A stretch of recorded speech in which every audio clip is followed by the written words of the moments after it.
I'm Dr. Robert Selig, and today in this video I want to talk about blood sugar dysregulation and hair tissue mineral analysis to give us a window into our blood sugar problems. As we know, we have a country plagued with blood sugar disorders, from insulin dysregulation, insulin resistance, hypoglycemia, hyperglycemia, prediabetes, metabolic syndrome, full-fledged type 2 diabetes, and even we can talk about type 1, what we used to call the juvenile diabetes, because we always have to look at the nutrition and the minerals involved in regulating the blood sugar. Now, we're going to look at kind of the big picture on this blood sugar epidemic that we have going on. First, we have to understand that the soils are depleted. So due to modern day farming practices, monoculture, pesticides, herbicides, fungicides, all the soils are depleted, and so we're not getting the minerals from the soils, and this has really been going on since, you know, the 1930s. So now the other half of the equation is, even if we do have good food available to us, if we're choosing the organic farms, we're not making good food choices. So we have to look at it from both the actual soil and the choices that we're making. Now, if we are eating actually good food, we also have to look at digestion and assimilation. So if we're eating the foods and we're not breaking the foods down properly, right there we have a problem. And it all starts really with the main player is hydrochloric acid. So let's just look at hydrochloric acid. Now, to make hydrochloric acid, you need zinc, vitamin B1, and vitamin B6 to make hydrochloric acid. And that hydrochloric acid has to be made in a very acidic environment, or, you know, around a pH of 2 to 3. And so the stomach acid actually stimulates the pancreas to make picolinic acid, and that picolinic acid binds to the trace elements such as zinc, so then the zinc can go into the bloodstream to go where it needs to go, and most commonly it's going to go into the digestive tract, because from mouth to anus your stomach lining is lined with zinc, and that zinc has a multitude of purposes in your body, and one of them it's very antiviral. Plus it has a whole host of many other functions. So we're going to look at zinc in its entirety in regards to the mineral matrix. So when we look at the stomach acid, we need the stomach acid. You need a very acidic stomach acid around the pH of 2 or 3, so calcium, magnesium, and iron can be held in the right divalent energetic form.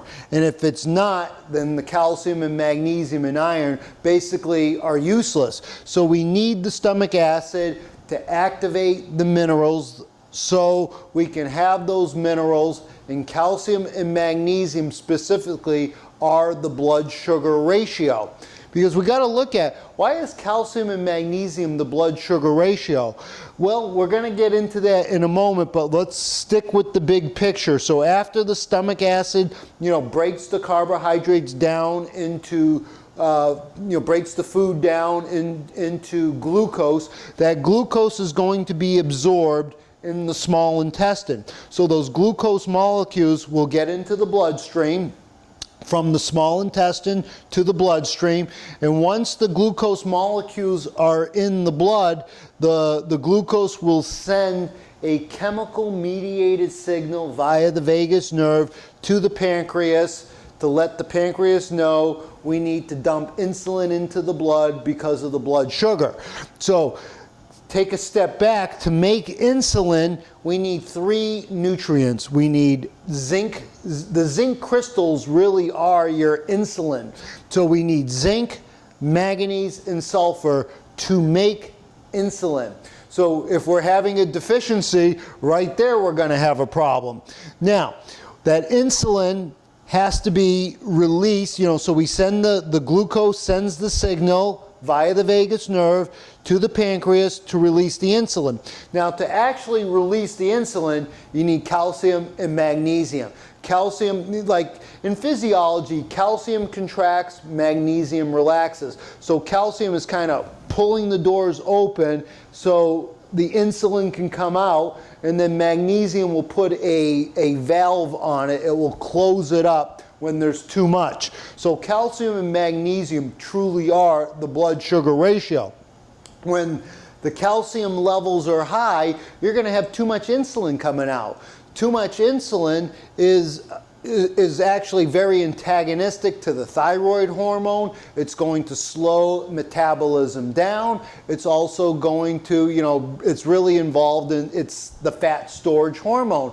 So when we have too much insulin, it's going to turn us into a snail-like metabolism, and that is the weight gain, that is the obesity epidemic, that is the sluggishness, the brain fog, and all that type of stuff, because the energy is low, because insulin really slows the metabolic activity down when there's too much. Now, we absolutely need the insulin, because that insulin it has a job.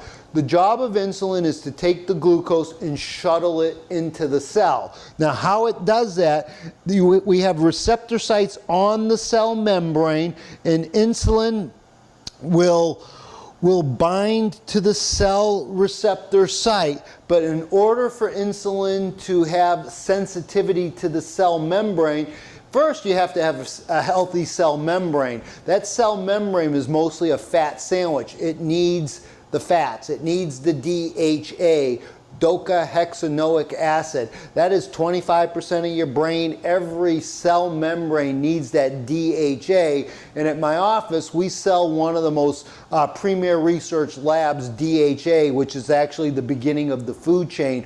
Photosynthesis into the algae, and that algae oil is what is made from the algae oil, and that algae oil is your DHA, and that DHA is vital for the cell membrane.